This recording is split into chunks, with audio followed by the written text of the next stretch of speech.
The H2R really, I'd actually seen it at the NEC show on a dyno run and watched YouTube videos of the thing, and it, in a way, probably frightened me a little bit because it was so fierce, and you know, these horsepower figures that it has, it's quite intimidating. You know, the thing looks intimidating.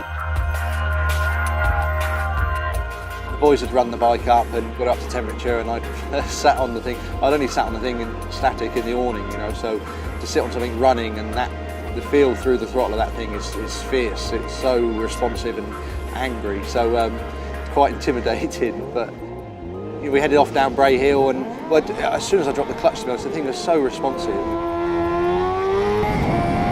I'd probably give it more revs than I needed to, and it just took off. And I was expecting to be shocked, but it shocked me more than I expected. The first few gears are absolutely insane, just really crazy. So I got up to like 4th gear, I think, down Bray Hill, and through the bottom. She ground out through the dip, and you know, and then up over Aggo's Leap and wheeling. It was surreal, like really. The power of the thing throughout all the gears is just phenomenal.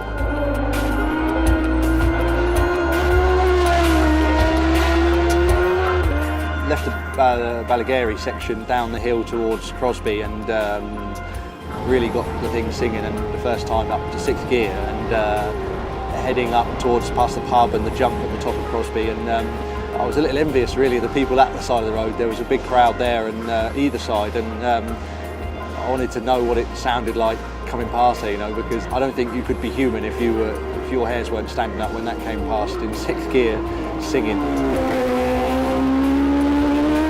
I'd kind of gotten a feel from the bike by now, and pushed on a bit, exiting Glen Helen up the hill, got the drive good onto the Concrete Body Straight, and it's a long, dead straight bit of road with a very fast right kink at the end, and it's almost like a runway. And in racing, I always look forward to that's the first kind of rest point where you get a break and time to sort of breathe. The Kurt Michael section is another section I always look forward to, and I think especially for the fans and people just spectating on the TV is there's a bit of a reality check, because you know this track is closed for motorcycle racing, and the rest of the year that's just a small village with a 30-mile-an-hour speed limit, post offices and cars parked down the side of the road. So you know, you get a real feel for the speed, because you're sort of, there's curbs, pavements, and then it's brick walls each side.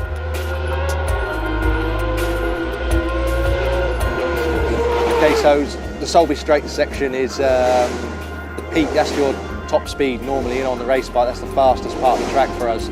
I got Quarry Bends pretty good, you know, not as quick as I do on my race bike, but good enough, and got her into 6th and just sat back with the throttle on, and I knew we were shifting, you know, because it's a funny sensation at that speed, is just sort of tunnel vision.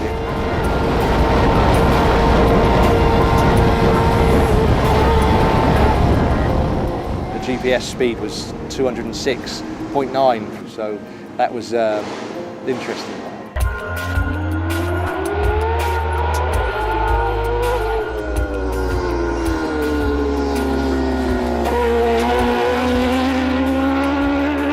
Climbing up the mountain was surreal. You kind of go into a bit of dreamland almost on the mountain, because the spectators are quite scarce. And you can see a long way ahead, so it's kind of like you can relax a little bit.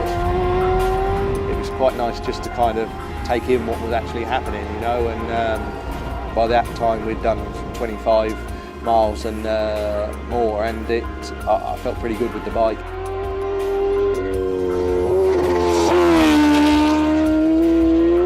You know, I sort of got the slow bit out of the way, and out of Governor's up onto the Glen Crutchery Road for the finish line, and I got it actually into 4th gear, and I thought I was safe. I'm sort of past the wheelie zone now. It's going to be, I could give maximum throttle, and it actually still just wheelied, and you know, it's just insane. The whole thing was, it still hasn't really sunk in, I don't think. It was a special day, for sure, for me and for Kawasaki and everyone witnessing in that. It was quite an event.